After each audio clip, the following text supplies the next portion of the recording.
George, I seen the press conference with Michael Bisping. I enjoyed the hell out of that. First of all, him coming in late and either hungover or after an all-night bender drinking, and your banter back and forth. I think it's going to make the fight fun, to be honest with you. Did you enjoy that press conference, or does he get under your skin at all? You handled it like a professional. Well, I don't really look, Matt. I'm going to tell you the truth, man. English is not my first language. I speak much better English than before. Yeah. And also, it's not that it's not my first language. I'm just not good at trash talking. Some guys are just so good. Like Charles Sonnen is amazing. Conor McGregor is amazing. I pick my fight very carefully. I cannot get into a war of word. Even though I don't consider Bisping as a good trash talker, I think he's horrendous. I think he's terrible. He's not even good at trash talking. The only thing he's doing the best thing for me. The more he talks, the more he embarrasses himself. So I don't really care.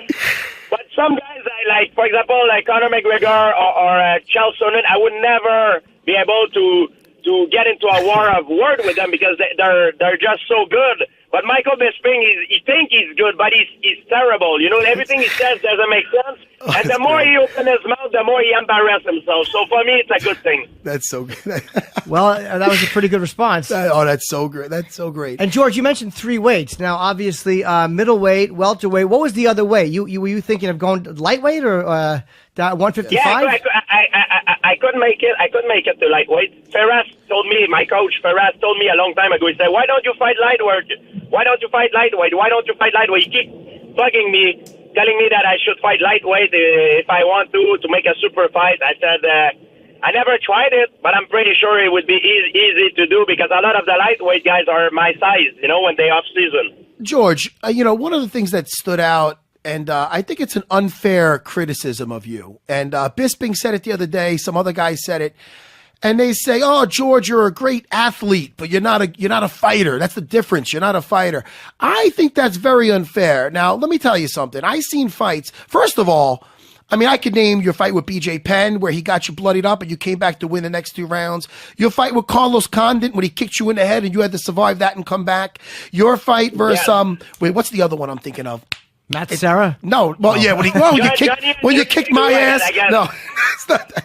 Johnny Hendricks too. He punched me in the 5th round. I came back hard. I've shown it through my career. The thing is, I believe that I show a lot of heart through a lot of my fight. A lot of the fight that I had, I dominate most of the round, all the rounds. But if you're winning a fight, it's up to the other guy to take a chance to open up, to make himself available for an open up to win the fight. No. If you're winning and everything goes well, it's the art of war, my friend.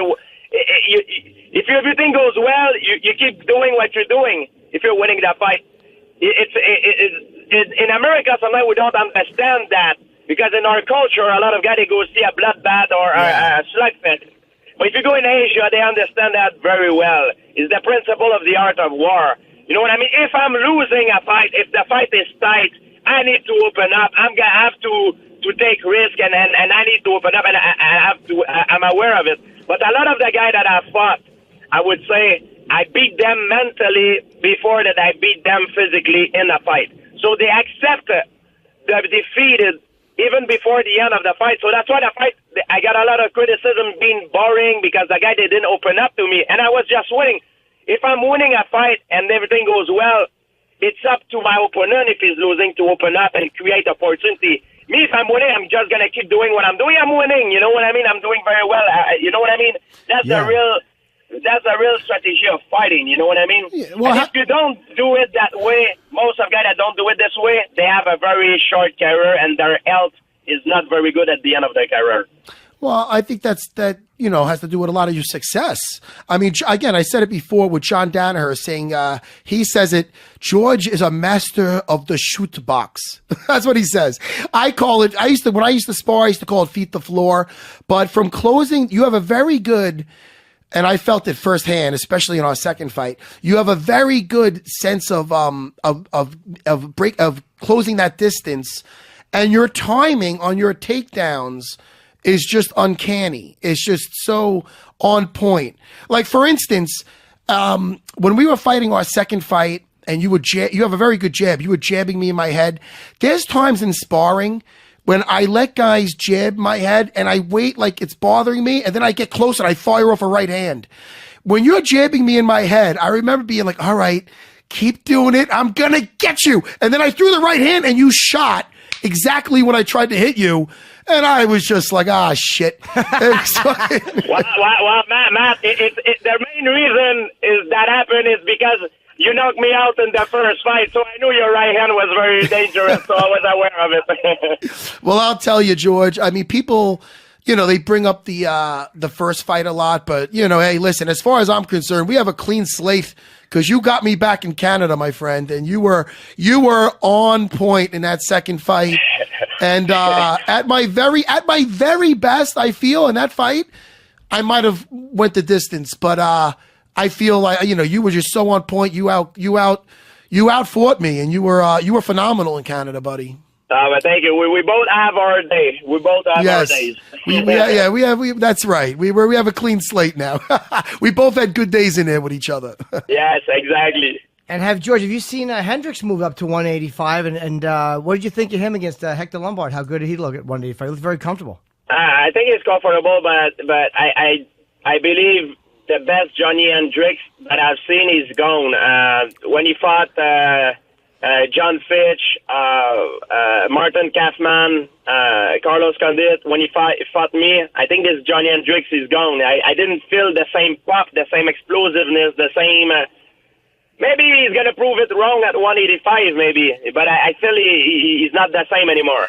Yeah, it's funny because Johnny's been on this show before, and he's just another nice guy, and I remember talking to him, being like, and I asked him, I go, Johnny, and I brought up those fights. I talked about all the guys he stopped, besides you, of course. I brought up the guys that he stopped, and I go, Johnny, you just don't look like as ferocious as you once did. I go, what's the deal? And then that's when he got into the weight cutting and whatnot.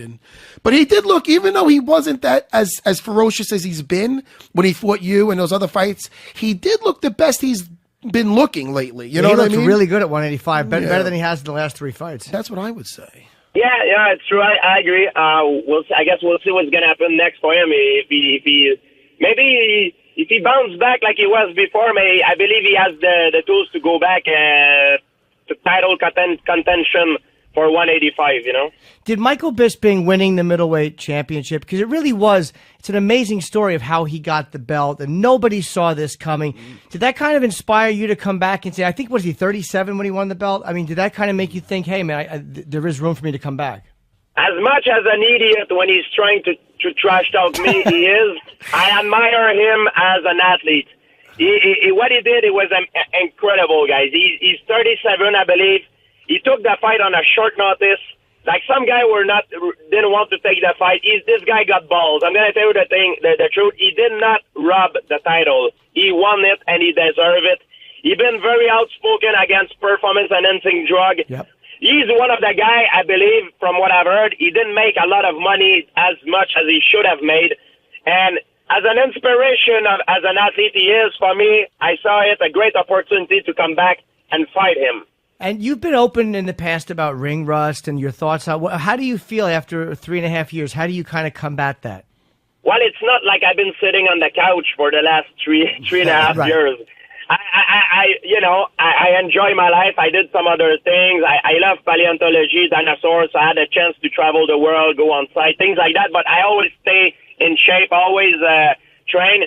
You're never gonna see me, and you're never gonna find a period of my life since. I never been fat in my life. I never been out of shape. I'm always. You see my abs. Physically I look good. Even though I go on vacation, drinking and stuff, enjoying my life, I always keep myself in shape.